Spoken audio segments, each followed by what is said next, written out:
Fantastic. All right. Well, that's enough banter here. Let's go ahead and start the art talk with Sarah. Let's move on to Sarah. Sarah, are you here? I am here. Hello, everyone. Hey, Sarah. So today we are talking about Charles Fazzino. I'll close my camera because there's a picture of him behind me. There he is. So Charles Fazzino was born in 1955 in New York City. His mother was a Finnish sculptor and his father was an Italian shoe designer. So artistry definitely runs in his family.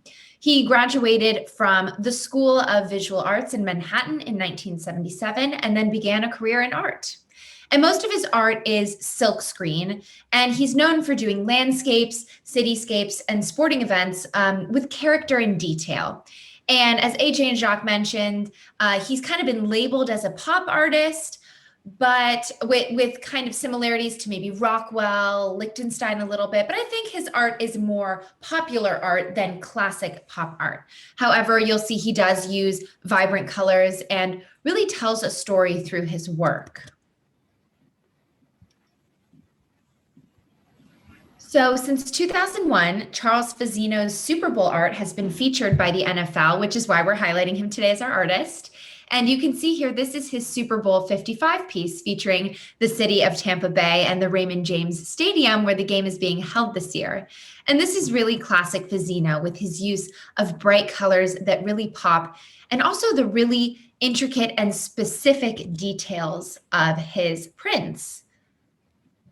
So in his prints of cityscapes, he includes really specific details about the place he's depicting. For example, you can see I zoomed in and you can see how he makes sure to include not only the Buccaneer Pirates on the sign, but also even the photographers on the sidelines capturing the game. Fazzino's clever because he can appeal to mass audiences that love football, but might not be familiar with art and artists. So I'm not sure the value on this particular piece, but I know another one of his Super Bowl pieces held in Houston was valued at $15,000. So he's definitely gained attention as a notable sports artist. And his commemorative illustrations are really works of celebration that capture the essence of the day and convey the entire Super Bowl experience in one image, which is really special. Each year, the artwork is inspired by significant elements of the host city and its sights and sounds to kind of conjure up the feeling of really being there, which is kind of especially unique this year because not as many people will be able to be at the stadium enjoying the game live. And so how it works is kind of the NFL approves a rough sketch of the Super Bowl artwork, and then a silk-screened color copy is developed that forms the bottom base layer of this three-dimensional artwork. So then Fazzino cuts, he glues and assembles an additional 2 or 3 layers by hand on top of that base layer silkscreen. And he's described the build-up process as layering like lasagna. And each work is then embellished and finished with acrylic paint glitter and Swarovski crystals. So I couldn't, of course, highlight the Tampa Bay Buccaneers without also showing something for the Kansas City Chiefs. So this is a Chiefs collage that Fazzino did on an actual football helmet. And this is great. You can see similar elements of his silkscreen, but pasted onto a 3D object, which in my opinion kind of gives it more of a collectibles kind of feel. As well, if you look closely towards the back of the helmet, you can see again that some of the collage pieces are elevated off the helmet. I'm not sure if they're being elevated by glue or plastic, but you can see those little white pieces, and that gives the piece a lot more dimension. And as well, you can see the Swarovski crystals around the KC logo. And again, we can see his signature style of vibrant, bright colors that evoke energy and go hand in hand with sports teams and sporting events.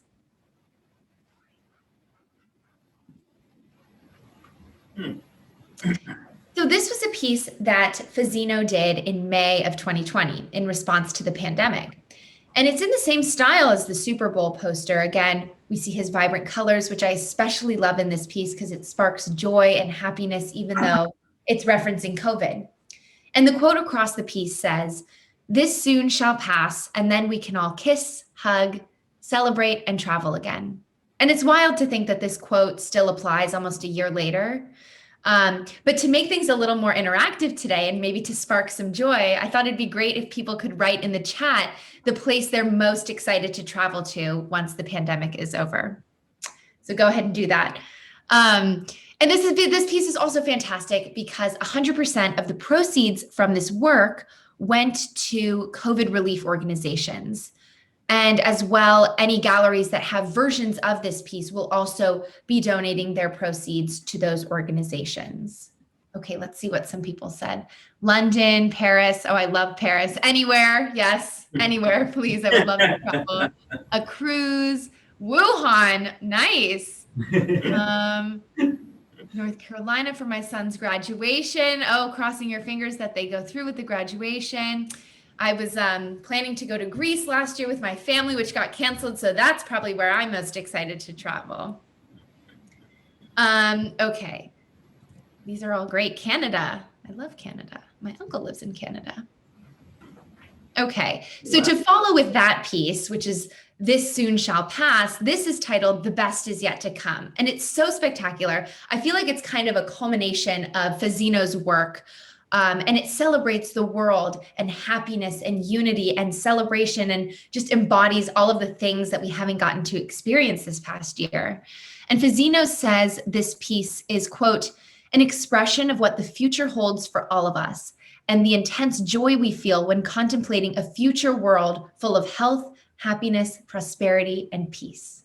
I love that. This is a hand-cut and hand-glued mixed media. And I will include a link to, it was like a release video of the piece, and it kind of zooms in on some of the details and the cities highlighted. And it also gives you a sense of the 3D aspect to it.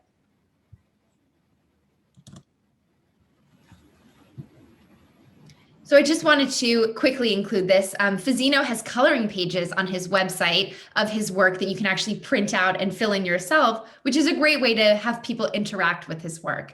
And I think Lucky has the link to put this in the chat. If not, I can include it in the chat. But it's a great activity if you have some spare downtime today. Or over the weekend.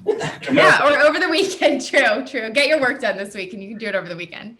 And I'll end on this piece. This is titled Vampires, The Twilight of New Orleans. It's kind of a sneak peek to the art we're focusing on for next week. We'll be talking about Mardi Gras and New Orleans art.